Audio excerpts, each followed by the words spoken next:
മസ്ജിദുൽ ഹറാം പരിസരം, ഹജ്ജ് സ്ഥലങ്ങൾ, മക്ക നഗരം എന്നിങ്ങനെ 3 ഭാഗങ്ങളാക്കി തിരിച്ചാണ് ആരോഗ്യ മന്ത്രാലയം പ്രവർത്തനങ്ങൾ ആവിഷ്കരിക്കുന്നത്.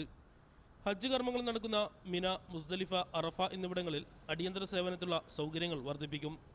അടിയന്തര വിഭാഗത്തിലെയും ICUവിലെയും സേവനങ്ങൾക്ക് സർക്കാർ സർവീസിന് പുറത്തുള്ള വിദഗ്ധരായ ഡോക്ടർമാരെയും നഴ്സുമാരെയും കൂടി നിയമിക്കാൻ ആരോഗ്യവകുപ്പിന്റെ ഹജ്ജ് സമിതി യോഗം തീരുമാനിച്ചു. ആരോഗ്യ ബോധവൽക്കരണം വിപുലപ്പെടുത്തുക, സോഷ്യൽ മീഡിയ വഴി പ്രചരണം ശക്തമാക്കുക, സൂര്യാഘാതം, കൊറോണ എന്നിവ സംബന്ധിച്ച് ലഘുലേഖകൾ പുറത്തിറക്കുക തുടങ്ങിയ തീരുമാനങ്ങളും സമിതി എടുത്തിട്ടുണ്ട്.